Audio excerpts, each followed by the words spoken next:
Thank you Jesus. Terima kasih Tuhan buat hadirat Tuhan. Terima kasih Roh Kudus buat hadirat-Mu. Ajari kami supaya tidak sekedar hanya merasakan pada saat ini saja Tuhan.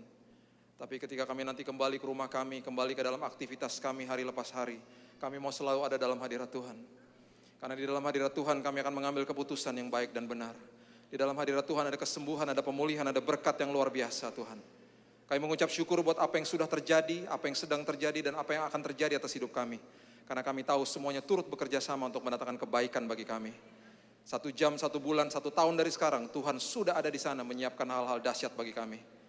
Tidak ada alasan bagi kami untuk takut, tidak ada alasan bagi kami untuk khawatir. Karena kami tahu Tuhan yang memegang penuh kontrol atas kehidupan kami. Tidak ada satupun yang kebetulan yang terjadi atas kehidupan kami. Terima kasih Tuhan. Bapak, kami sambut firman Tuhan. Roh Kudus yang meneduhkan suara-suara di hati kami.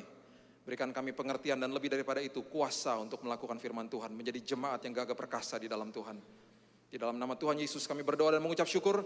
Kita sama-sama katakan amin. Haleluya. Silakan duduk. Shalom. Apa kabar? Haleluya. Perkenalkan, nama saya Billy Lantang. Saya kalau dari Lantang berarti Manado. Ayah saya orang Manado. Tapi kenapa saya sedikit gelap? Karena ibu saya asli dari India. Ada orang India di sini? Enggak ada orang India di sini. Perpaduan yang sangat aneh.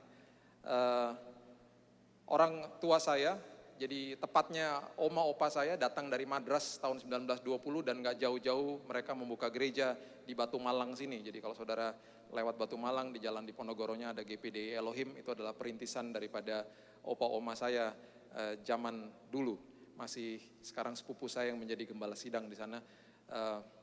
Saya lahir dari keluarga yang betul-betul cinta sama Tuhan.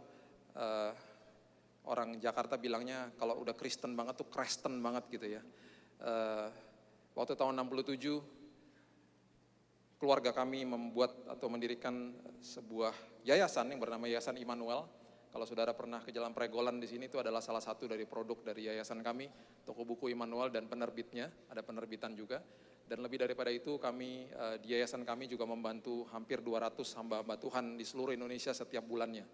Jadi kami mengadakan seminar, kami membantu mereka, gereja mereka kami bantu, jemaatnya kami bantu, dan itulah wujud daripada passion atau gairah yang dituangkan dari visi daripada oma opa saya. Mereka sudah tidak ada, saya tidak pernah berjumpa dengan mereka, tapi kira-kira begitu yang visi yang Tuhan berikan dan kita teruskan sampai saat ini. Saya dikaruniai 2 anak dan dua-duanya tidak ada yang mirip sama saya karena dua-duanya seperti mamanya. Teman-teman saya selalu katakan bahwa kutub sudah dipatahkan karena mereka tidak segelap papanya. Kurang ajar ya teman-teman saya itu ya. Tapi nggak apa-apa, mereka mirip mamanya, biarin aja nggak apa-apa. Tapi benar, mereka betul-betul anak saya, saudara. Dan dijamin mereka anak saya. Kira-kira begitu. Kalau saudara tanya rambut saya sudah kemana, sudah almarhum, sudah bersama-sama dengan Tuhan, sudah dipanggil duluan. Jadi sudah pergi duluan rambutnya. Oke, kita mau bahas firman Tuhan. Kita buka bersama-sama di kitab Keluaran, pasal yang ke-34. Keluaran 34, ayat yang ke-19 dan ayatnya yang ke-20. Kita mau belajar apa yang berkenan di mata Tuhan semenjak Yesus mati di kayu salib dan bangkit lagi. Apa yang menjadi passion atau gairahnya dia di zaman ini, saat ini. Keluaran 34 ayat 19 dan 20 mengatakan, segala apa yang lahir terdahulu dari kandungan, akulah yang empunya. Juga segala ternakmu yang jantan, anak yang lahir terdahulu dari lembu atau domba. Tetapi anak yang lahir terdahulu dari keledai haruslah kau tebus dengan seekor domba. Jika tidak kau tebus, haruslah kau patahkan batang lehernya. Setiap yang sulung dari antara anak-anakmu haruslah kau tebus. Dan janganlah orang menghadap ke hadiratku dengan tangan hampa. Ayat ini menyatakan kepada saudara, dan kalau saudara baca terus sampai pada akhirnya, saudara pun akan bingung karena banyak syarat demi syarat, kondisi demi kondisi yang harus dilakukan karena manusia jatuh dalam dosa. Ketika manusia jatuh dalam dosa, manusia harus mengorbankan hewan, dikatakan. Yang dilakukan adalah untuk kaum yang paling tinggi, yang ekonominya paling besar, mereka biasanya membeli lembu sapi. Kaum ekonomi yang tengah membeli kambing domba, dan yang paling rendah membeli yang namanya burung tekukur. Hewan-hewan ini dibawa ke hadapan imam besar dan kemudian ada upacara singkat ritual di mana tangan daripada orang yang berbuat dosa itu ditumpangkan atau ditaruh di atas kepala daripada hewan itu sebagai simbol bahwa dosanya akan tertransfer ke binatang itu, dan kemudian hewan itu, binatang itu akan dibakar, akan dikorbankan. Dan ini mereka percayai pada saat itu untuk betul-betul menggagalkan kutuk, menggagalkan tuduhan atau penghakiman daripada Tuhan. Puji Tuhan, ini sudah tidak ada lagi. Yesus sudah mati bagi saudara dan saya, bukan sekedar menebus dosa saudara, tapi menggagalkan ritual-ritual seperti itu. Yang ada malahan sekarang ini, dikatakan di firman ini, jangan berani-berani datang ke hadapanku, ke hadiratku dengan tangan hampa. Tapi malahan sekarang kita ada di mana saja kita bisa menghampiri tahta Tuhan. Kita bisa bilang, Tuhan saya orang berdosa dan ampuni saya. Yang ada malahan adalah belas kasihan, pengampunan, bukan penghakiman dan bukan penuduhan. Ada amin saudara. Dimanapun saudara berada, saudara ada di angkot pun saudara bisa berdoa dan saudara bisa bilang, Tuhan ini saya, Tuhan tolong saya. Saudara, hal seperti ini sangat luar biasa karena kalau tidak, bayangkan saudara dan saya harus beli hewan terus menerus karena saudara juga tidak mau rugi, saudara nggak mau beli lembu sapi, saudara nggak mau beli kambing domba, saudara dan saya akan membanjiri pasar burung karena kita semuanya akan belanja burung. Waktu datang ke pasar burung kita juga malas bolak-balik, kita akan bilang sama tukangnya atau masnya, Mas saya beli 14 burung mas.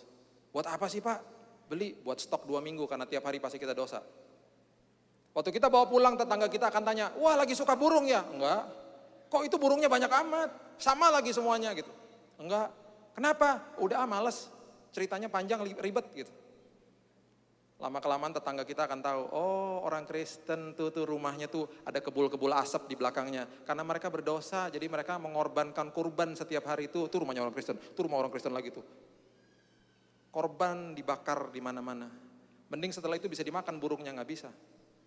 Itu sudah tidak ada lagi, sudah digagalkan saudara. Kalau begitu kemudian pertanyaan saudara begini, oke, kalau begitu yang menyukakan hati Tuhan memang waktu saat itu adalah korban. Kalau begitu sekarang setelah zaman kasih karunia, setelah Yesus mati di kayu salib dan bangkit lagi dengan kuasa kebangkitan yang luar biasa, apa yang menyukakan hati Tuhan? Apa yang membuat Tuhan betul-betul berpassionate dan gairah melihat saudara dan saya? Coba kita buka bersama-sama di Efesus 1 ayat yang ketiga. Efesus 1 ayat yang ketiga mengatakan begini.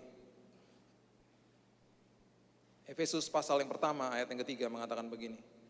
Terpujilah Allah dan Bapa Tuhan kita Yesus Kristus, yang di dalam Kristus telah mengaruniakan kepada kita segala berkat rohani di dalam surga. Segala berkat rohani, bahasa Inggrisnya all spiritual blessings, dalam bahasa aslinya semua nilai atribut pemberian produknya surga sudah diberikan untuk saudara dan saya. Coba katakan kepada kanan kirinya, sudah diberikan. It has been given, sudah diberikan, ada namanya kita masing-masing di situ. Apa sih produknya kerajaan surga? Damai sejahtera, sukacita, kesejahteraan, perlindungan, penyertaan, kesembuhan, kesehatan, berkat finansial dan lain sebagainya sudah diberikan atas nama saudara dan saya. Semuanya, karena saudara adalah utusan dan duta besarnya Tuhan. Kalau duta besar itu selalu dibayarin sama negaranya. Karena dia ada di situ, dikirim sama negaranya. Karena memang dia punya kepentingan, karena negaranya yang mengirim dia ke negara tersebut atau negara Indonesia, misalnya duta besar Amerika misalnya dikirim ke sini. Yang biayain dia adalah negaranya. Sampai anak-anak sekolahnya pun dibiayain sama negaranya. Saudara dan saya adalah ambasadornya Tuhan. Di 2 Korintus 5 dikatakan saudara dan saya adalah is the ambassador of Christ. Kita dikirim dengan misi, dengan tujuan, dengan purpose yang luar biasa. Jangan takut tentang hari esok, karena saudara ditanggung sama kerajaan surga. Ada amin. Keturunan saudara dan saya pun ditanggung sama kerajaan surga. Nah kalau sudah seperti ini, kemudian saudara bertanya lagi, oke kalau gitu sudah diberikan semua berkat-berkat ini, semua sudah diberikan kepada saya, ditaruhnya kenapa di heavenly places, bahasa aslinya di hadiratnya Tuhan. Di hadiratnya Tuhan. Kemudian kapan saya bisa menikmati damai sejahtera, sukacita, penyertaan Tuhan, perlindungan Tuhan, dan lain sebagainya, dan lain sebagainya. Coba kita buka, kuncinya ada di Roma 8 ayat yang ke-17. Ayat favorit saya Roma 8 ayat 17 mengatakan begini. Roma 8 ayat yang ke-17 mengatakan begini saudara. Dan jika kita adalah anak, maka kita juga adalah ahli waris. Maksudnya orang-orang yang berhak menerima janji-janji Allah. Luar biasa. Saudara dan saya diberikan 3 status yang sangat luar biasa dahsyatnya. Anak, ahli waris kerajaan surga, dan orang-orang yang mempunyai hak penuh atas semua, bahasa aslinya, janji-janji Tuhan. All the promises of God. Kemudian diteruskan lagi, yang akan menerimanya. Yang akan menerima janji-janji Tuhan. Garis bawah kata itu, yang akan menerimanya. Bersama-sama dengan Kristus, yaitu jika kita, garis bawah kata berikut ini, menderita bersama-sama dengan Dia. Supaya kita juga dipermuliakan bersama-sama dengan Dia. Kata menderita di situ bahasa aslinya adalah simpateko, atau yang kita kenal dengan bahasa sehari-hari kita, yaitu ketaatan, saudara. Dengan ketaatan, kunci daripada segala-galanya, ketaatan saudara dan saya akan membukakan tingkap-tingkap langit di mana saudara bukan sekedar menyandang 3 status yang hebat, tapi juga pun akan menikmati dan merasakan semua janji-janji Tuhan yang sudah diberikan ketika saudara terima Yesus sebagai juru selamat. Sudah diberikan, sudah dikasih, sudah disiapkan sama Tuhan. Saya adalah orang yang paling bodoh kalau saya berhadapan dengan saudara dan saya katakan bahwa tahun lalu saya pernah menang mobil dari sebuah bank, tapi saya nggak pernah ambil mobilnya. Iya loh saudara, saya pernah menang mobil dari sebuah bank. Saya sebenarnya diharuskan untuk pergi ke bank itu untuk ambil mobilnya, foto di depan notaris, tanda tangan, dan kemudian tinggal bawa mobilnya pulang. Sesederhana itu, saya harus mengeluarkan kaki saya dari rumah saya dan pergi ke bank itu. Mana Pak mobilnya? Nah itu dia, saya nggak pernah ambil. Waktu hari itu hujan, saya malas banget ngambil. Besoknya gimana Pak? Ya malas juga, ketiduran sampai siang. Besoknya lagi, wah lupa. Udah setahun nih, udah ke laut kali mobilnya, udah lupa. Yang bodoh siapa? Saya sebenarnya tinggal mengeluarkan kaki saya dari rumah dan pergi ke bank itu dan tinggal mengambil yang sudah menjadi haknya saya. Ironis sekali, kalau seumur hidup saudara, saudara hanya menyandang 3 status yang paling hebat. Anak, ahli waris, dan orang-orang yang mempunyai hak penuh atas janji-janji Tuhan tapi gak pernah menikmati janji Tuhan. Karena apa? Hidup di luar daripada ketaatan akan firman Tuhan. Karena ketaatan saudara akan membawa saudara, itu adalah kendaraan yang akan membawa saudara ke hadirat Tuhan. Dan kemudian menikmati semua pemberian-pemberian yang Tuhan sudah siapkan bagi saudara dan saya. Dan saudara bawa pulang, dan saudara nikmati seumur hidup saudara. Kuncinya hanya satu, obedience, ketaatan. Karena apa? Di zaman sekarang, zaman kasih karunia, yang menjadi gairahnya Tuhan adalah melihat ketaatan saudara dan saya. Kenapa begitu penting? Coba saudara baca bersama-sama dengan saya di 1 Samuel 15 ayat yang ke-22. Ada 2 ayat di perjanjian lama yang merupakan nubuatan akan apa yang akan terjadi di zaman kasih karunia. Karena 1 Samuel 15 ayat 22 mengatakan begini saudara. 1 Samuel 15 ayat yang ke-22 mengatakan begini. Tetapi jawab Samuel, apakah Tuhan itu berkenan kepada korban bakaran dan korban sembelihan sama seperti kepada mendengarkan suara Tuhan? Sesungguhnya mendengarkan lebih baik daripada korban sembelihan, memperhatikan lebih baik daripada lemak domba-domba jantan. Dalam bahasa Inggrisnya dikatakan, does the Lord delight in burnt offerings and sacrifice as much as is obeying the Lord? Dikatakan dalam versi NIV dengan jelas sekali, to obey is better than sacrifice. Obedience is better than sacrifice. Dengan kata lain, ketaatan lebih dahsyat daripada pengorbanan saudara. Ketaatan saudara lebih dahsyat daripada pengorbanan saudara. Pengorbanan itu apa? Pengorbanan saudara meluangkan waktu saudara untuk Tuhan, saudara datang menyanyi untuk Tuhan, saudara memberikan persepuluhan, persembahan saudara dan lain sebagainya, saudara kasih waktu saudara, pelayanan dan lain, itu semua pengorbanan. Itu semuanya gak ada artinya di mata Tuhan kalau tidak disertai sama ketaatan saudara. Tapi semuanya berarti di mata Tuhan kalau selalu disertai sama ketaatan saudara. Karena apa? Ketaatan lebih dahsyat daripada pengorbanan. Sebelum Yesus mati di kayu salib, orientasinya semuanya pengorbanan karena Yesus menempatkan atau Tuhan menempatkan dirinya sebagai penerima, manusia sebagai pemberinya. Setelah Yesus bangkit dari kematian, yang ada adalah posisi ini dirubah. Yesus memberi, saudara menerima. Dan saudara, ini adalah sesuatu yang sangat luar biasa dan harus diperhatikan betul-betul supaya semua aspek kehidupan saudara ada di dalam ketaatan akan firman Tuhan. Hosea 6 ayat yang ke-6 bicara hal yang sama, saudara. Hosea 6 ayat yang ke-6 bicara hal yang sama. Sebab aku menyukai kasih setia dan bukan korban sembelihan. Menyukai pengenalan akan Allah lebih daripada korban-korban bakaran. Menyukai pengenalan akan Allah lebih daripada korban-korban bakaran. Nanti siang kita akan bahas apa itu mengenal Tuhan. Kenapa disebut proses di dalam Tuhan itu apa? Saudara, hubungan intim saudara dengan Tuhan itu bukan harus menjadi keharusan lagi. Harus berdoa loh, harus baca firman Tuhan. Udah gak zamannya jadi keharusan. Karena kalau orang disuruh harus tidak dari hati. Gak nagih dari sini. Sudah menjadi harusnya gaya hidup, lifestyle. Saya tidak izinkan keluarga saya, anak-anak saya keluar dari rumah setiap pagi kalau mereka belum berlutut dan berdoa kepada Tuhannya. Tuhan, saya bungkus hidup saya dengan kuasa darah Yesus. Karena di luar sana banyak kejahatan, banyak penyakit.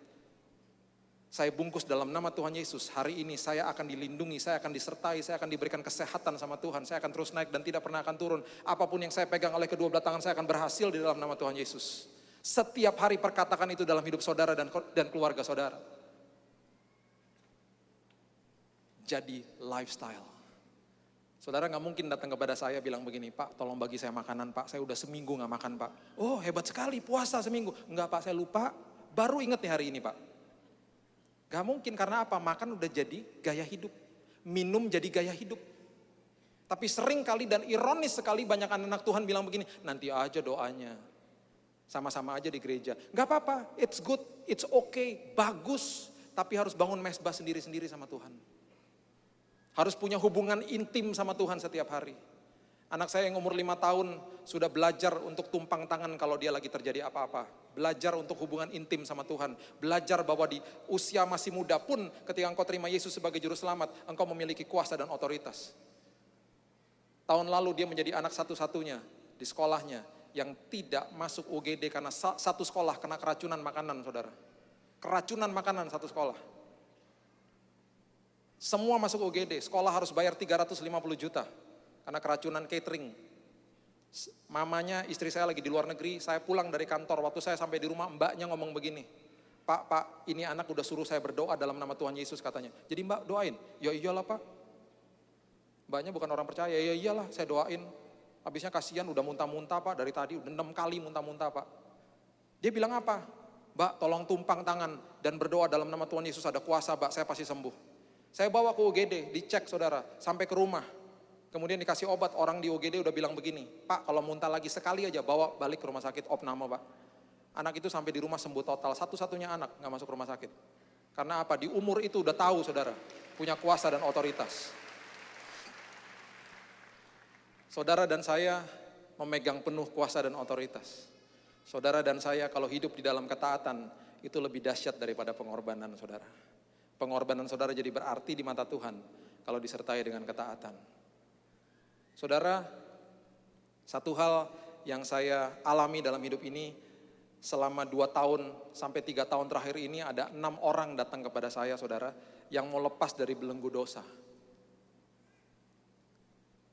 Dari belenggu yang benar-benar membelenggu hidup mereka. Ada sebenarnya lebih daripada itu, tapi 6 orang ini mereka mau lepas dari rokok. Yang lain-lainnya lagi dosa macam-macam saudara. Tapi 6 orang ini khusus saya mau kasih contoh kepada saudara. Mereka ngomong begini sama saya, Pak kami mau janji Pak sama Tuhan, kami gak mau ngerokok lagi.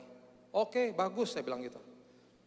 Kemudian Pak kita nih udah selama 1, 2, 3 bulan ini udah mulai ngurangin rokoknya. Satu-satu ngomong begitu. Oh bagus dong. Tiba-tiba 3 bulan, 4 bulan datang kepada saya ngomong gini, puji Tuhan Pak udah lepas Pak. Wah luar biasa. Rata-rata 3 bulan orang-orang ini datang lagi kepada saya. Pak, doain saya lagi Pak.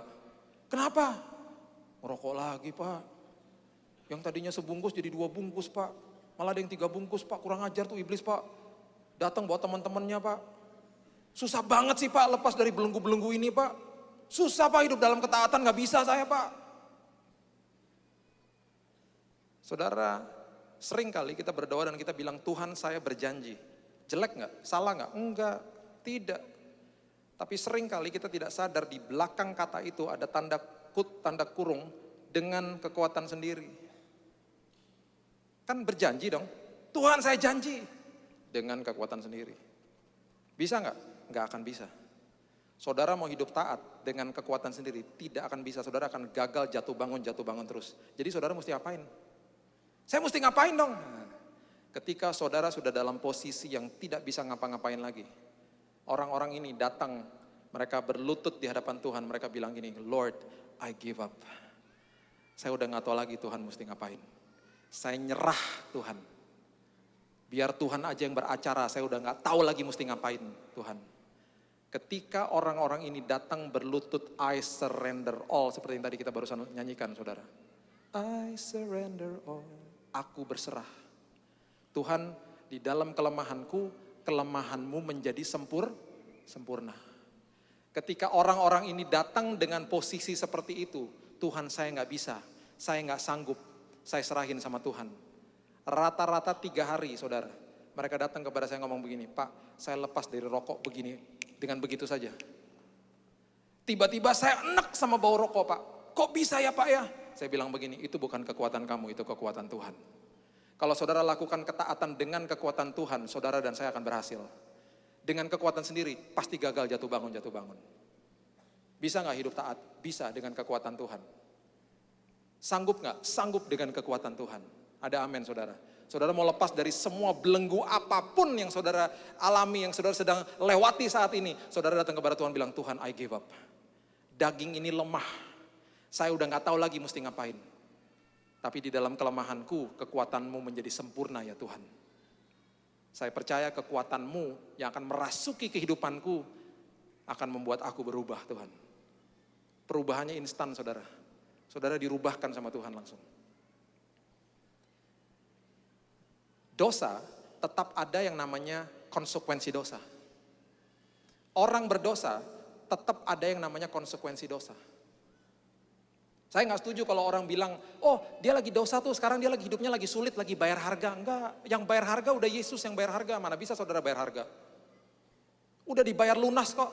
Tapi dosa tetap ada yang namanya konsekuensi dosa. Akibat dosa itu tetap ada. Ada anak 21 tahun datang kepada saya nangis-nangis kok ngomong begini. Pak saya kan pengerja gereja Pak.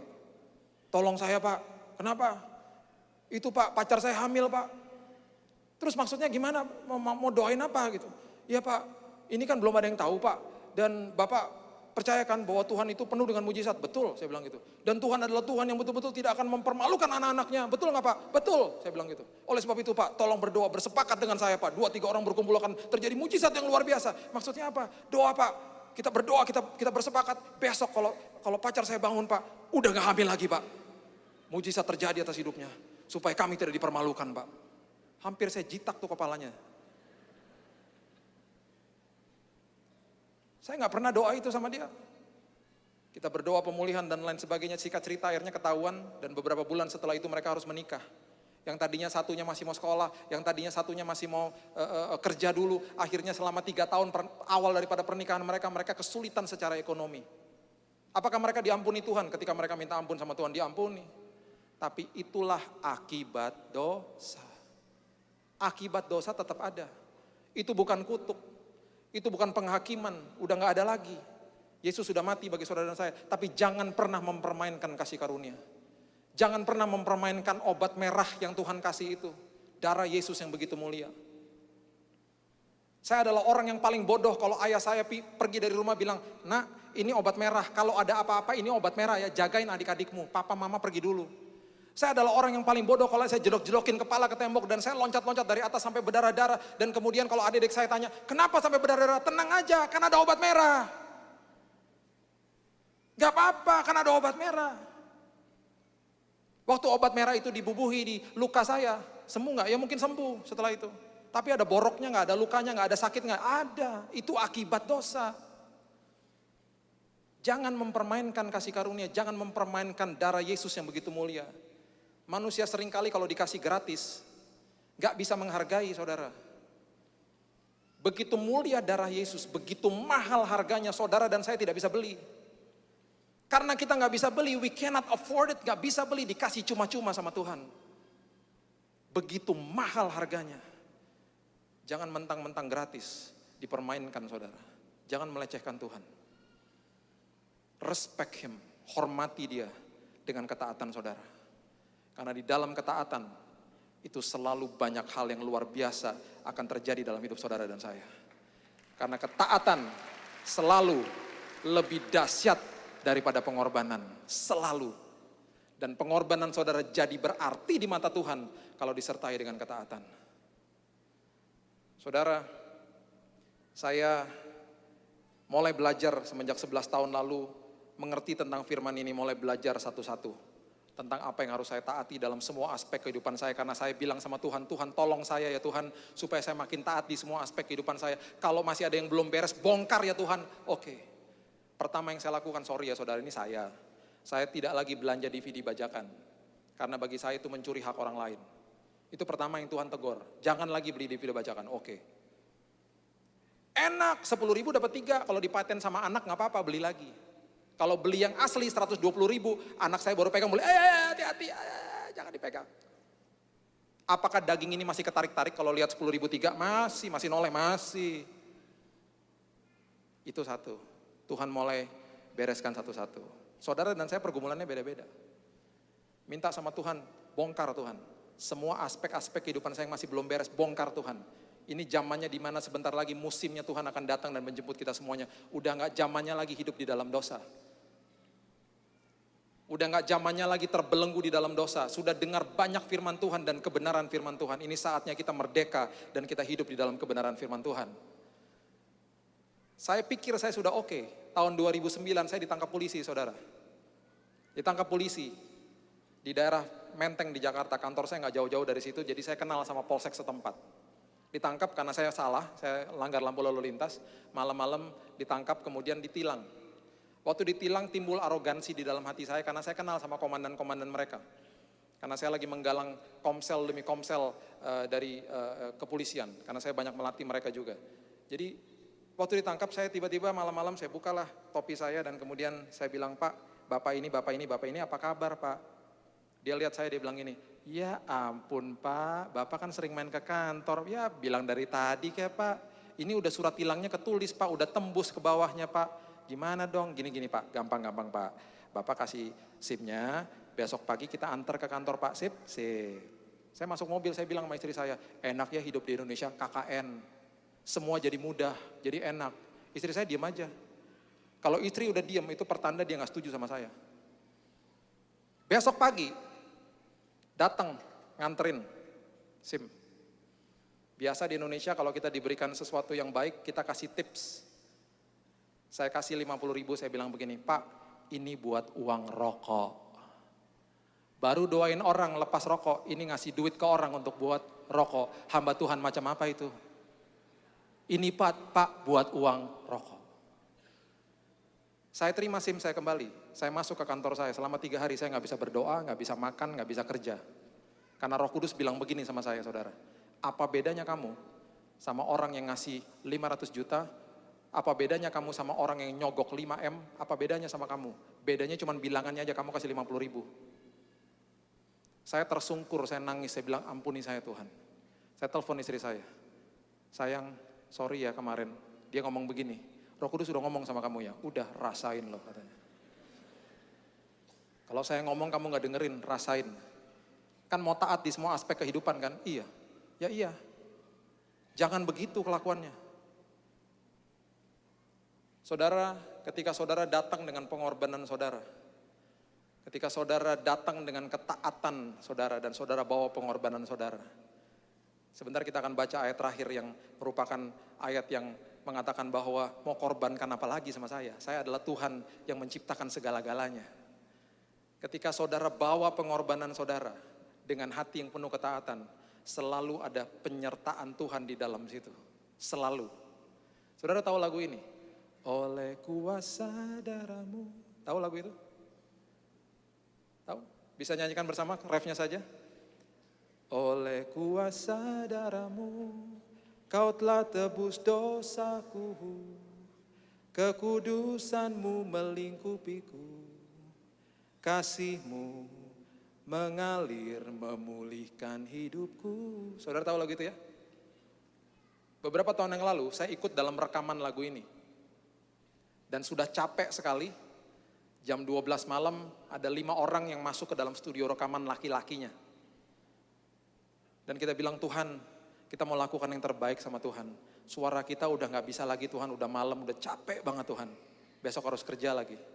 Kita masuk, waktu sudah selesai masuk ke dalam ruangan rekaman, waktu kita lagi nyanyi rasakan hadirat Tuhan, waktu kita keluar dari situ saudara, itu wanita-wanita sudah mulai nangis, operator yang ada di tempat rekaman itu yang bukan anak Tuhan juga dia mulai gemeteran. Saya tanya, kenapa Pak? Gitu. Pak sini Pak, tadi yang nyanyi kan berlima ya Pak ya? Iya. Pak, di komputer saya kok ada suara ke-6 ya Pak ya? Saya bilang yang bener aja Pak. Iya Pak, lihat nih Pak, sini Pak. Bener kan Pak, 5, dia sampai lihat ke ruangan take vokalnya bilang, iya ya gak ada lagi ya. Cuman berlima kan Pak? Iya. Pak, ini kenapa ada suara ke-6 Pak? Waktu suara 5-nya di mute, dihilangkan. Kedengaran suara itu tinggi sekali dan merdu sekali. Dan kalau kita coba nyanyikan gak bisa saudara karena tingginya luar biasa. Sampai hari ini saya juga gak tahu siapa yang nyanyi. Saya hanya bisa berasumsi itu malaikat Tuhan bernyanyi bersama-sama dengan kita. Karena suaranya tingginya luar biasa, Michael Jackson juga gak bisa sampai suara itu. Tingginya beroktav-oktav lebih tinggi. Dan itu demo itu sebelum di mixing dengan suara-suara yang lain, pernah diputar saudara di sebuah KKR. Dan ada banyak orang yang terima Yesus pada saat itu. Dan mereka waktu terima Yesus mereka katakan, saya lihat ada malaikat serafim keluar dari speaker katanya. Sampai hari ini gak ketahuan suara siapa itu. Setiap kali saudara bawa pengorbanan saudara, dan saudara sertai dengan ketaatan demi ketaatan, ada hal-hal dahsyat yang menyertai saudara dan saya. Ada amin saudara. Kita baca ayat yang terakhir, Yesaya 66.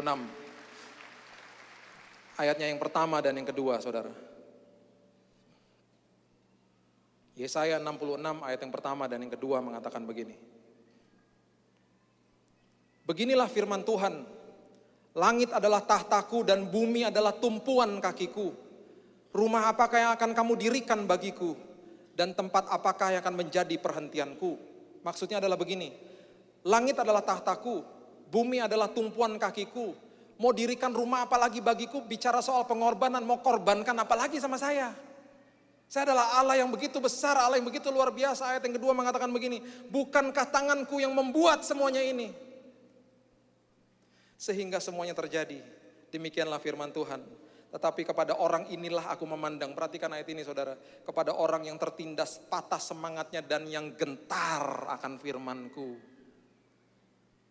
Allah yang mengatakan bahwa langit adalah tahtanya, bumi adalah tumpuan kakinya. Allah yang mengatakan bahwa I created the universe. Aku yang menciptakan segala-galanya. Mau korbankan apa lagi bagi saya?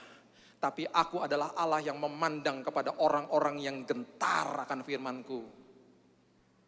Saudara, waktu saya baca ayat ini saya bilang, Tuhan, saya mau ambil satu elemen yang merupakan ciptaan Tuhan yang bisa membuat saya merasa lebih kecil dan lebih kecil lagi Tuhan. Saya ambil cahaya. Saudara tahu kecepatan cahaya yang diciptakan oleh Tuhan, cahaya mempunyai kecepatan 385.000 km per detik saudara, itu kecepatan cahaya. Sampai hari ini tidak ada satupun manusia yang bisa membuat kendaraan yang secepat kecepatan cahaya. Tidak bisa karena manusia punya keterbatasan. Yang manusia bisa buat adalah kendaraan yang secepat 3.500 km per jam. Ada sebuah pesawat SR-71 Blackbird, pesawat tempur Amerika. Saya pernah foto di depannya, pesawatnya luar biasa. Kecepatannya sebenarnya cepat buat ukuran manusia. 3.500 km per jam tapi saudara. Menembus kecepatan suara. Boeing baru membuat lagi satu pesawat yang baru dites bisa sampai menembus 5.000 km per jam. Bisa nggak manusia buat pesawat yang secepat kecepatan cahaya? Tidak akan pernah bisa. Karena manusia punya keterbatasan. Kalau ada, pas pesawat itu lewat kecepatannya kecepatan cahaya, saudara nggak bisa lihat. Apaan tuh? Oh, Lion Air baru, kecepatan cahaya. Belum lihat ya, belum tahu ya. Tinggalan zaman deh. Iya loh, saya nggak bisa lihat, cuma lihat merah-merah aja. Ya itu kecepatan cahaya, sekarang udah nggak model lagi kecepatan suara. Saudara, dengan keterbatasan manusia, saudara dan saya bisa naik pesawat yang paling cepat itu yang tadi saya katakan, sampai ke matahari dalam waktu 22 tahun. Sampai ke matahari. 22 tahun tapi tur ke matahari sampai 22 tahun. Dengan mobil yang paling cepat, harganya 10M, saudara dan saya bisa sampai ke matahari dalam waktu 250 tahun. Yuk sama saya naik mobil saya, mobil baru 10M, sekalian bawa peti mati yang mati di jalan soalnya. Pas umur 60-an, 70, 80-an tahun kita di sana, ya kita meninggal dulu lah, belum sampai ke sana. Kalau ada kendaraan yang bisa secepat kecepatan cahaya, 385.000 km per detik, saudara dan saya bisa sampai ke matahari hanya dalam waktu 8 menit. Ada nggak? Nggak ada. Akan pernah ada? Tidak akan pernah ada. Yang ada 8 menit saudara sampai ke matahari department store ya. Dengan kecepatan seperti itu saudara dan saya bisa sampai ke bulan dalam waktu hanya 1,8 detik. Bayangkan saudara, kling sampai bulan. Wow, luar biasa ya bulan ya. Balik lagi Surabaya, kling balik lagi Surabaya. Ada nggak? Nggak ada. Akan pernah ada nggak? Tidak akan pernah ada karena manusia punya keterbatasan. Itu hanya satu elemen saudara. Yang menyatakan bahwa saudara dan saya adalah kecil sekali di mata Tuhan. Tapi justru kita ini, walaupun kecil, mata Tuhan memandang kepada saudara dan saya yang gentar akan firman-Nya. Yang gentar akan firman-Nya. Luar biasa Tuhan kita. Saya akan tutup dengan cerita ini saudara. Anak saya yang pertama sekarang sudah 13 tahun, tingginya sudah segini. Dan dia adalah anak yang sangat suka melukis. Dan dia adalah anak yang passionate sekali tentang melukis. Dan waktu dia umur 3-4 tahun, dia melukis dan dia masuk ke dalam sanggar lukisan. Waktu dia umur 4 tahun, waktu saya jemput dia dari sanggar lukis, gurunya bilang begini, Pak, ikut sertakan ya Pak ya di pameran lukisan. Oh boleh, ini formulir pendaftaran ya Pak, isi ya, ini uang pendaftaran ya Pak. Oke. Kemudian di hari seperti itu, di hari pameran saya datang, saya duduk seperti saudara, anak saya berdiri di depan, yang paling kecil anak saya umurnya waktu itu 4 tahun dengan yang paling tua, pelukis yang paling tua 70 tahun. Semuanya ada emblemnya di sini, pelukis, artis pelukis. Bangga sekali dia berdiri di depan. Kemudian event organizer-nya bilang begini, Bapak-bapak dan ibu-ibu yang terhormat, Bapak-bapak dan ibu-ibu diberikan waktu selama 20 menit untuk masuk ke dalam ruang pameran. Di dalam waktu 20 menit itu Bapak-bapak dan ibu-ibu kalau ingin membeli lukisan-lukisan yang ada di ruang pameran, silakan menghubungi salah satu staf daripada kami. Dan ketika sudah dibeli kami akan bubuhi stiker warna oranye di lukisan-lukisan itu. Kami persilakan setelah 20 menit baru pelukis-pelukis ini dipersilakan masuk.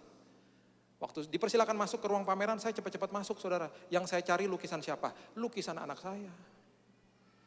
Ruangannya besar sekali dan saya lihat sebelah sini nih bagian orang dewasa, saya lihat bagian anak kecil. Dari jauh saya udah mulai lihat dan kelihatan ada namanya besar, Raina Abigail Putri. Itu anak saya tuh. Saya deketin, ada angka 300.000, dihargai 300.000. Bangga juga. Waktu saya deketin, saya lihat lukisannya karena saya belum lihat lukisannya. Saya lihat lukisannya kemudian saya bingung sendiri. Ini ngelukis apa ya ini anaknya?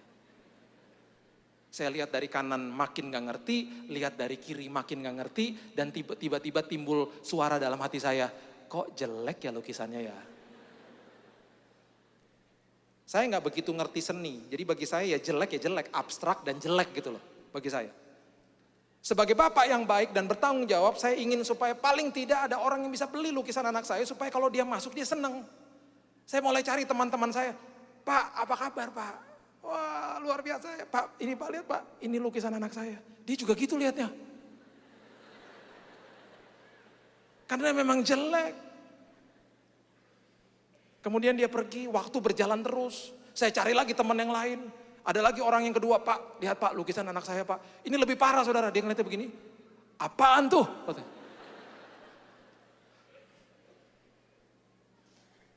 Waktu berjalan terus dan kemudian mbaknya dari event organizer-nya datengin saya bilang gini, Pak, udahlah Pak. Bapak aja Pak yang beli Pak. Enak aja kamu, saya yang beli.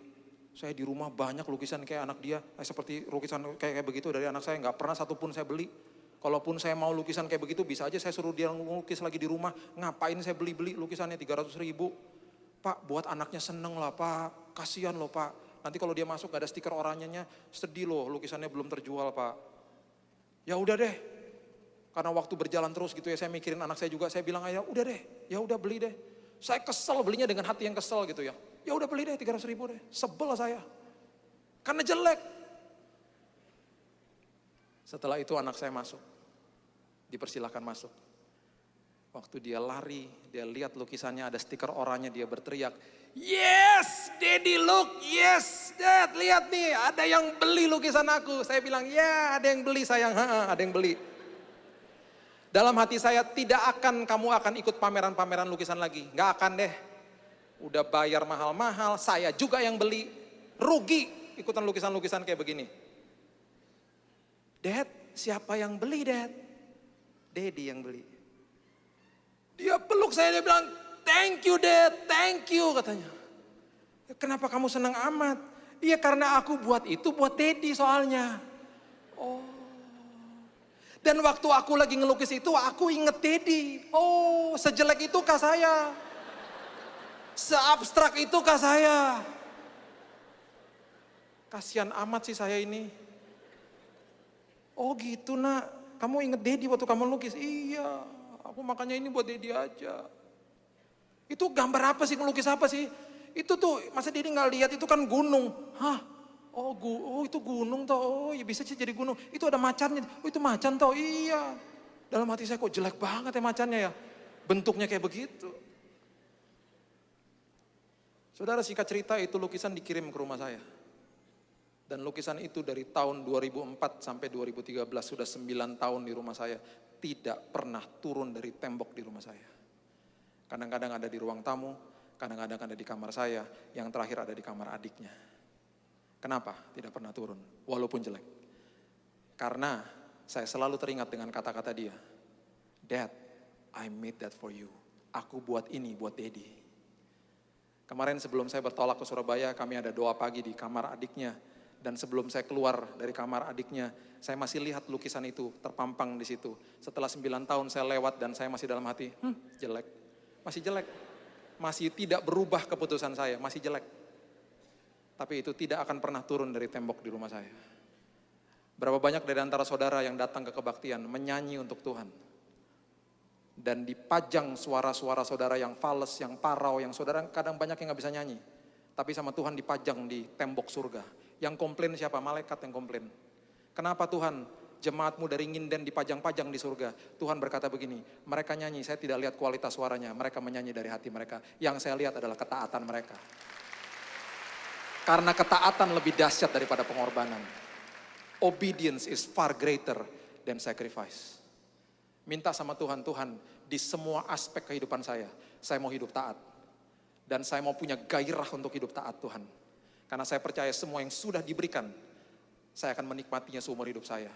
Karena saya adalah anak, ahli waris, dan orang-orang yang mempunyai hak penuh atas semua janji-janji Tuhan. Dan akan menerimanya, karena saya hidup dalam ketaatan akan firman Tuhan." Mari kita berdoa, saudara.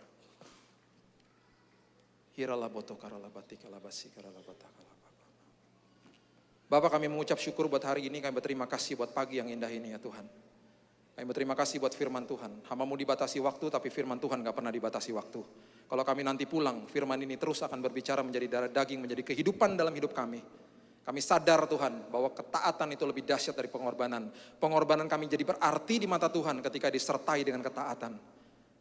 Kami mengerti Tuhan, segala apapun bentuk belenggu dosa, tipuan iblis apapun Tuhan, kami sanggup lepas daripadanya dengan kekuatan Tuhan, bukan dengan kekuatan kami. Ketika kami menyerah, I surrender all. Ketika kami menyerah di hadapan Tuhan dan berkata, "Tuhan, kami serahkan semua dalam tangan Tuhan." Tuhan akan memampukan kami. Tuhan akan menolong kami. Tuhan akan membuat kami kuat dengan kekuatan daripada Tuhan. Kami hidup bebas dari dosa. Kami hidup bebas dari semua belenggu dosa. Dan kami makin mengerti Tuhan, bahwa ketaatan itu lebih dahsyat daripada pengorbanan. Terima kasih buat status yang sangat dahsyat, anak, ahli waris, dan orang-orang yang berhak penuh atas semua janji-janji Tuhan. Dan kami akan menerima semua janji-janji Tuhan, karena kami hidup dalam ketaatan. Terima kasih Tuhan buat damai sejahtera, terima kasih buat sukacita, terima kasih buat penyertaan, perlindungan, kesehatan, pemulihan, berkat finansial yang Tuhan sudah siapkan atas hidup kami. Dan kami akan menikmatinya seumur hidup kami karena kami taat akan firman Tuhan. Kami terima firman ini Tuhan, dan kami akan diberikan kuasa untuk melakukan firman Tuhan.